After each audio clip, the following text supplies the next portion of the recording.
Prej dëshmisë në Hagë James Rubinit, zyrtarit nalt amerikan, bashkëpunëtorit të ngushtë Madeleine Albrightit, disa e rikujtum, disa e rimësum e shumë tjerë e mësun për herë të parë se në ato ditë terta të shqiptarëve në vitet 98-99, Hashim Thaçi ishte alfa dhe omega e politikës dhe e luftës në Kosovë.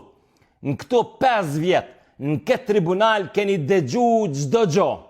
Keni dëgju njerëz që me drejt kërkojnë drejtësi për djalin, a për babën, a për motrën që është vranë luftë. Keni dëgju njerëz që janë pagu për me shëmtu historinë e Kosovës.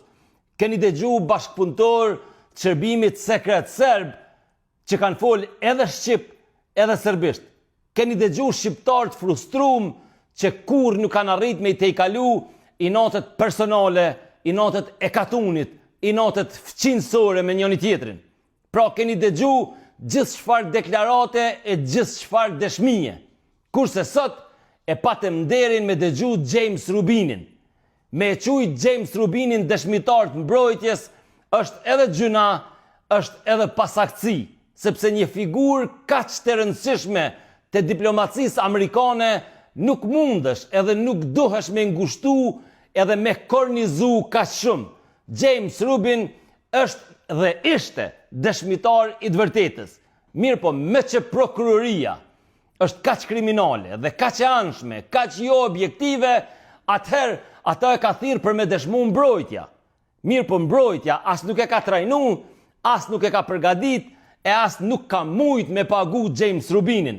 Veç e ka thirrë me ardhë me e tregu atë se çka ai e din për vitet në fjalë. Paraqitja e Rubinit mund të them lirisht ishte paraqitje për historinë, ishte paraqitje për serbët, ashtu edhe për shqiptarët që janë ushqyer me propagandë serbe. Rubin ishte i qetë, i sigurt dhe i bindur në ato që po i thoshte. Rubin sot e ka shkruar biografinë e Hashim Thaçit, e ka shkruar rolin e UÇK-s gjatë luftës, si dhe një pjesë të historisë Kosovës të viteve 1998-1999. Të gjithë ne jemi torturuar këto vite prej lloj dëshmish në këtë tribunal, në këtë gjykatë themeluar prej Kosovës, e të kidnapuar në mënyrë ilegale prej një grupi birokratësh ndërkombëtar që një zot e din kujna i shërbejnë, që në mënyrë të heshtun e ka pas bekimin këto 5 vjet të Albin Kurtit dhe Vjosa Osmanit.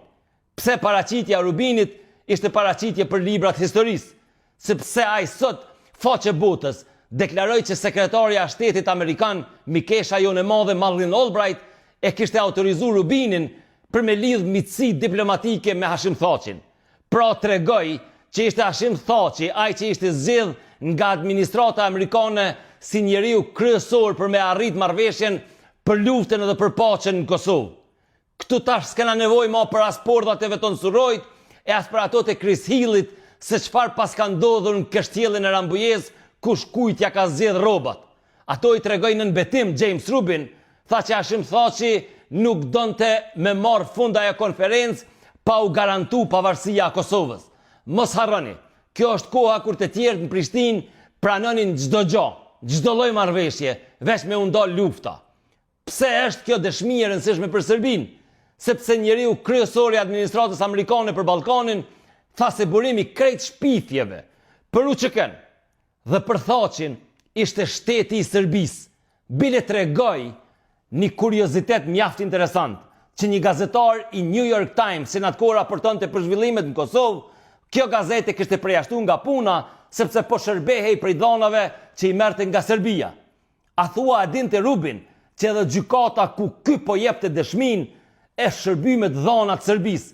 Imagjinojeni, standardet më të larta i ka New York Times se Tribunali Special i Kosovës. New York Times e ka përjashtuar dikën nga puna që ka bashkëpunuar me Serbinë, kurse kjo e ashtu quajtur gjykatë në pikë ditës merr dokumenta nga Serbia, kurse njerëzit në Prishtinë i fërkojnë duart për gëzimit se u gjet edhe diçka për UÇK-n. Dhe e fundit, pse kjo dëshmi është e rëndësishme edhe për shqiptarët që ushqehen me propagandë serbe? Për të njëjtat arsye sikurse edhe për serbët.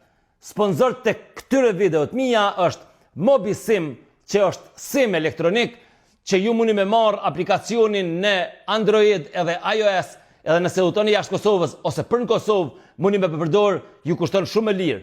Është Riga Farm, që është kompania më e madhe në Kosovë e farmacive me rreth 100 pika në mbar Kosovën, është Jus Kosova edhe është kafe Pavin.